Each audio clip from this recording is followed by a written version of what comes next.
അപ്പോൾ ഇന്ന് എഴുന്നേറ്റ് വരാൻ തന്നെ ഒരു മടിയായിരുന്നു. കാരണം എന്ന് വെച്ചാൽ വെളുപ്പിനെയൊക്കെ ഭയങ്കര തണുപ്പായിരിക്കും ഇവിടെ. അപ്പോൾ എഴുന്നേറ്റ് വന്ന് ഇങ്ങനെ എല്ലാം ചെയ്യാമെന്ന് പറയുമ്പോൾ തന്നെ ഭയങ്കര ബുദ്ധിമുട്ടുള്ള കാര്യമാണ്. എന്നിട്ടും എഴുന്നേറ്റ് വന്നു. കാരണം പിള്ളേർക്കൊക്കെ പോകേണ്ടതല്ലേ, നമുക്ക് ലേറ്റാക്കാൻ പറ്റത്തില്ലല്ലോ. അപ്പോൾ പെട്ടെന്ന് തന്നെ എഴുന്നേറ്റ് വന്നിട്ട് കുറേ നേരം അവിടെ ആലോചിച്ചൊക്കെ നിൽക്കുമായിരുന്നു. പിന്നെ ഇന്ന് പുട്ടും കടലക്കറിയും ഉണ്ടാക്കാമെന്ന് ഇന്നലെ വിചാരിച്ചതുകൊണ്ട് കടലയൊക്കെ എടുത്ത് വെള്ളത്തിലിട്ടുണ്ട്. അപ്പോൾ ഞാൻ കടലയൊക്കെ എടുത്ത് വേവിക്കാനായിട്ട് വെച്ച്. പിന്നെ പിള്ളേർക്കുള്ള പാലും അങ്ങ് കാച്ചിയെടുത്ത്. കാരണം മോൾ എഴുന്നേക്കുമോ എന്നുള്ള ഇതിലാണ് ഞാൻ നിൽക്കുന്നത്. അവൾ എഴുന്നേറ്റ് ആദ്യം തന്നെ ഒഴിക്കുന്ന പാലാണ്. അപ്പോൾ അത് തന്നെ പാൽ ഞാൻ എഴുന്നേറ്റ് വന്നാൽ അപ്പം തന്നെ കാച്ചി വയ്ക്കും. കാരണം പാൽ അവൾ ചോദിക്കും പെട്ടെന്ന് തന്നെ.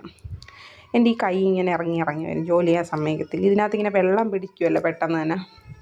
അപ്പോൾ അതുകൊണ്ട് ഭയങ്കര ബുദ്ധിമുട്ടാണ്. അപ്പോൾ എൻ്റെ വീഡിയോ ഇഷ്ടമായ എല്ലാവരും ചാനലൊന്ന് സബ്സ്ക്രൈബ് ചെയ്യണേ കൂട്ടുകാരെ.